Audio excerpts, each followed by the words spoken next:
জায়গা নেই। লিখেছেন সমরেশ মজুমদার। নিচে নেমে এলো নিখিলেশ। সন্ধ্যের পর শীতটা বেশ জাঁকিয়ে পড়েছে আজ। হোস্টেলে ফিরে চুপচাপ আলোয়ান জড়িয়ে শুয়েছিল ও। দারোয়ান খবর দিতে শেষ পর্যন্ত নিচে নামল। ওর রুমমেট সুধাংশু চোখ বড় বড় করে বলেছিল, কি কপাল করেছ গুরু, বিকেলের রজনীগন্ধা, রাত্রের হাসনুহানা, তুমি লাইন দাও, আমি ছাদ থেকে দেখছি। ওদের হোস্টেলের ছাদ থেকে নিচের রাস্তাটা পরিষ্কার দেখা যায়। বাইরে এসে নিখিলেশ দেখল সামনেই একটা ট্যাক্সি দাঁড়িয়ে। দারোয়ান বলেছিল ট্যাক্সিতে করে এক জেনানা তাকে ডাকতে এসেছে। নিখিলেশ আস্তে আস্তে ট্যাক্সির পাশে এসে ঝুঁকে দাঁড়ালো।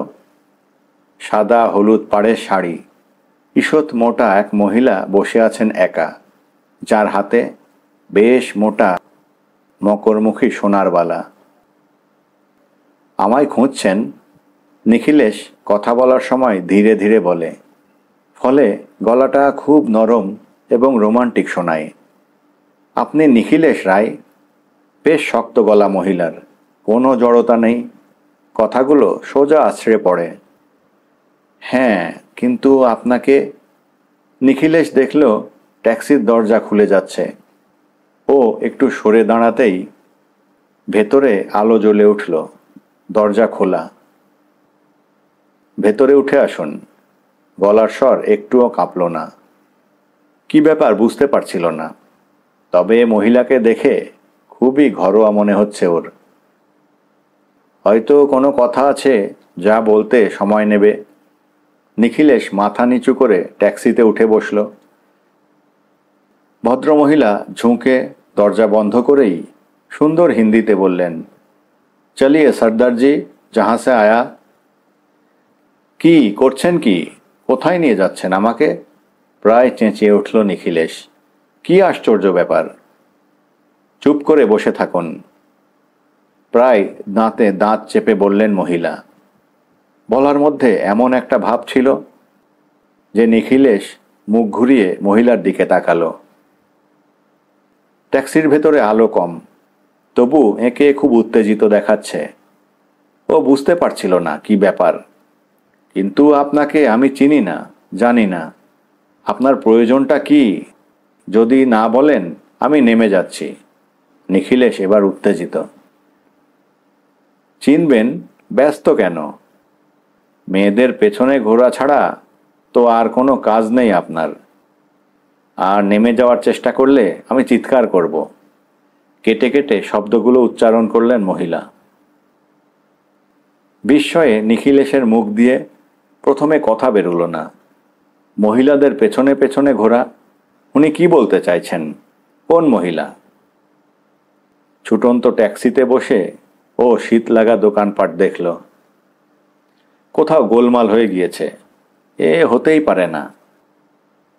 শ্যামবাজার ৫ মাথায় লাল সংকেত পেয়ে ট্যাক্সিটা দাঁড়ালো। এখন যদি ও চট করে দরজা খুলে নেমে যায়, তাহলে সত্যিই কি মহিলা চিৎকার করবেন? আর ও যদি সবাইকে ডেকে বলে এই মহিলা তাকে জোর করে নিয়ে যাচ্ছেন? হেসে ফেলল ও। লোকে ওকে একটা পাগল ভাববে। একজন ৪০ পার হওয়া মহিলাকে এইসব অপবাদ দেওয়া যায়? বেলগেছিয়া ব্রিজের ওপর ট্যাক্সিটা উঠলে মহিলা বললেন, আমি গোপার পিসিমা। গোপা? কে গোপা? চট করে ও কিছু মনে করতে পারল না প্রথমটাই। তারপর অনেক খোঁজাখুঁজির পর বুক পকেটেই কলম আবিষ্কার করার মতো মুখ করে ফেলল নিখিলেশ। এই মহিলা গোপার পিসিমা? কি যেন উপাধি বলেছিল? মিত্র বোধ হয়। মাথা ঝাঁকালো ও।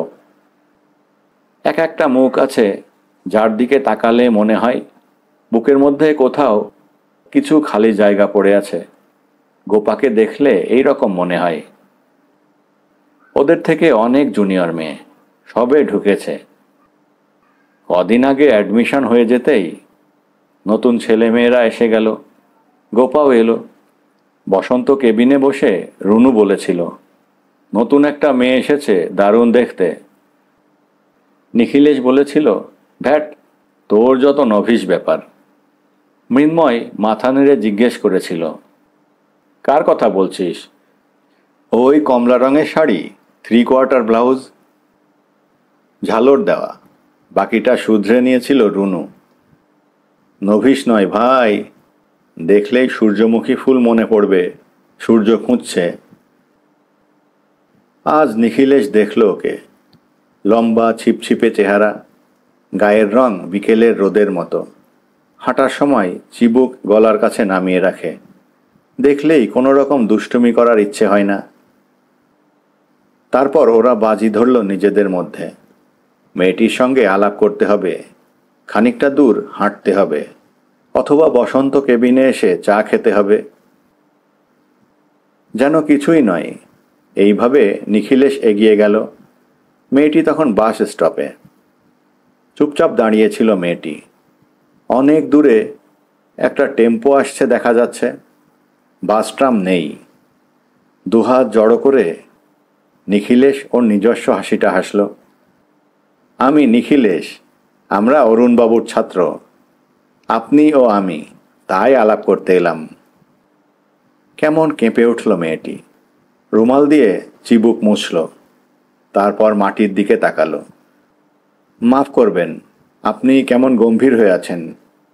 খুব গম্ভীর আপনি, না? ঘাড় নাড়ল। না। যা, হতেই পারে না। তাহলে বলতেন। নিখিলেশ হাসল। কিছু বলল না মেয়েটি। খানিক দাঁড়িয়ে থেকে নিখিলেশ বলল, চলি, এভাবে দাঁড়িয়ে থাকলে নিজেকে ভিলেন ভিলেন মনে হবে। মেয়েটি হেসে ফেলল। তারপর টুকরো টুকরো কথা ওরা বলেছিল। নিখিলেশই বেশি। অনেকক্ষণ বাস না আসায় ওরা একটু এগিয়ে গেল শ্যামবাজারের দিকে। মেয়েটির নাম বলেছিল, নিখিলেশ নিজের ঠিকানা বলেছিল, যদি কোনো সাহায্য দরকার হয় ওকে স্মরণ করতে। তারপর একটা বাস কোনো মতে এসে দাঁড়ালে নিখিলেশ ভিড় সরিয়ে গোপাকে তুলে দিয়েছিল। সেই গোপার এরকম জাঁদরেল পিসিমা আছে, আর থাকলেও ওর হোস্টেলে হানা দেওয়ার কি যুক্তি থাকতে পারে? ইন্দ্র বিশ্বাস রোডে এসে ট্যাক্সি দাঁড় করালেন মহিলা। ভাড়া মিটিয়ে ওকে বললেন, আসুন। এতক্ষণে ওর খেয়াল হলো ও পাজামা আর আলোয়ান পরে এসেছে। গোপার কথা ভেবে কেমন লজ্জা করতে লাগলো ওর। ওকে নিয়ে মহিলা হলুদ বাড়ির দরজায় এসে কলিং বেল টিপলেন। ছোট্ট একটা বাচ্চা চাকর দরজা খুলে দিলে ওরা ভিতরে এলো। বসুন। সামনের সোফার দিকে আঙুল বাড়ালো মহিলা। ঘরটা দেখল নিখিলেশ, বেশ ছিমছাম, রুচি টুচি আছে। সবুজ ঢাকনা দেওয়া সোফায় বসলো ও। সামনেরটায় মহিলা। আপনার সঙ্গে গোপার কতদিনের আলাপ? চোখে চোখ রেখে, খুব বেশি মহিলা কথা বলতে পারে না, ইনি পারেন। আজই? নিখিলেশ সুরটা ধরতে পারছিল না। কদিন ধরে ঘুরছেন? কি যা তা বলছেন? কেন আলাপ করতে গেলেন? বলুন, আপনার কি উদ্দেশ্য? আমি ওর গার্জেন, আমি জানতে চাই। মহিলা বেশ উত্তেজিত। এসব কথা তো আমার হোস্টেলের সামনেই বলতে পারতেন। এখানে আসার কি দরকার ছিল? নিখিলেশ বলল। গোপা আমার কাছে আছে, আপনি এ কি করলেন? আমি ওর মা বাবার কাছে মুখ দেখাবো কি করে? ভদ্রমহিলা উঠে দাঁড়ালেন। কি হয়েছে? আমি তো কিছু করিনি। বিস্ময়ে নিখিলের গলার স্বর অন্যরকম শোনালো। দেখুন, মেয়েকে আমি চিনি, রোজ 4টের সময় বাড়ি আসে। আজ এসেছে সন্ধে পেরিয়ে, এক পা ধুলো। খেতে দিলাম, ভালো করে খেলো না, তখন থেকে বিছানায় শুয়ে আছে।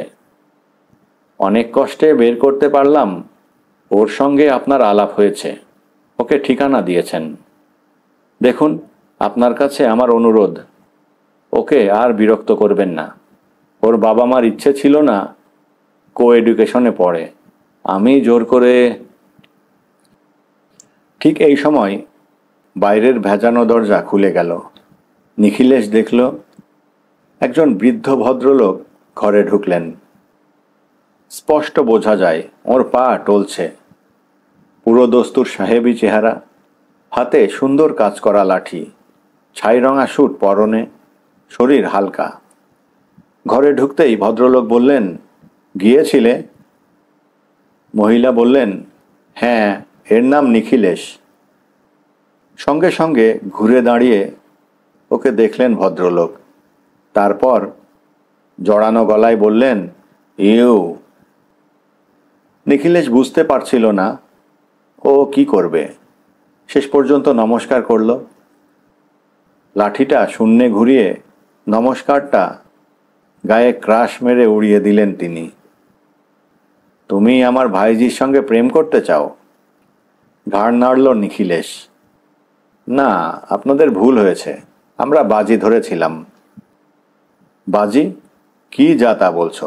ধমকে ওঠেন মহিলা। এসব কথা শুনলে ও লজ্জা পায়। শোনো, বাজি টাজির ব্যাপার গোপার সঙ্গে নয়, একদম ওর ছায়ার বাইরে থাকবে, বুঝলে? তোমার বাবা কি করেন? টলতে টলতে সামনে এসে বসেন ভদ্রলোক। বসে সিগারেটের প্যাকেট খোলার চেষ্টা করতে লাগলেন। ডাক্তার, নিখিলেশ বলল। আমি হেল্প করব? গুড, ম্যানার্স জানো দেখছি। আমি তখনই বলেছিলাম ছেলেটি যদি ভালো হয় চলে আসবে। অবশ্য তুমি একটু রিস্ক নিয়েছিলে। কথাগুলো মহিলার দিকে তাকিয়ে বলা। হাত থেকে সিগারেটের প্যাকেট নিয়ে ওপরের পাতলা কাগজ ছিঁড়ে সিগারেট বের করে দিল নিখিলেশ। আরে তুমি নাও একটা। চোখ বন্ধ করে প্যাকেটটা এগিয়ে দিলেন ভদ্রলোক। সঙ্গে সঙ্গে হাত জোড় করল নিখিলেশ। না, আমি খাই না। রিয়েলি? খুব ভালো, খুব ভালো। তাহলে তুমি ওকে চা খাওয়াও, আমি ভেতরে যাচ্ছি। বাজি টাজি ধরার মধ্যে একটা থ্রিলিং আছে, বুঝলে? বিড়বিড় করতে করতে ভেতরে চলে গেলেন ভদ্রলোক। উঠে দাঁড়ালো নিখিলেশ। এবার আমি যেতে পারি? মাথা নিচু করলেন মহিলা। তারপর বললেন, বসো, এক কাপ চা খেয়ে যাও। আর সঙ্গে সঙ্গে ভেতর থেকে একটা চাপা কান্না বাইরের ঘরে ছিটকে এলো। নড়ে উঠলেন যেন মহিলা। এবার নিখিলেশকে দেখলেন। তারপর বললেন, তুমি দাঁড়াও, আমি আসছি। দ্রুত পায়ে উনি ভেতরে চলে যেতেই নিখিলেশের মনে হলো ওর এবার চলে যাওয়া উচিত। মেয়েলি গলায় কে ডুকরে ডুকরে কাঁদছে। ভীষণ কৌতূহলে ও ভিতর দরজার পাশে গিয়ে দাঁড়ালো। গোপার পিসিমার গলা পেল নিখিলেশ। কি হয়েছে তোর? এই গোপা, আহ, কাঁদছিস কেন? ডুকরে উঠল গোপা। তারপর কান্নার দমকে দমকে বলল, তোমরা ওর সঙ্গে ভালো ব্যবহার করছো কেন? ওকে তাড়িয়ে দিতে পারছো না? আমি তো তাই তোমাকে ওর কাছে পাঠিয়েছিলাম। ইস, কাল আমি ক্লাসে গিয়ে মুখ দেখাবো কি করে? ও মা! এমন এক একটা কণ্ঠ আছে যা শুনলে মনে হয় বুকের ভেতর কোথাও কিছু খালি জায়গা নেই, এক বিন্দুও না।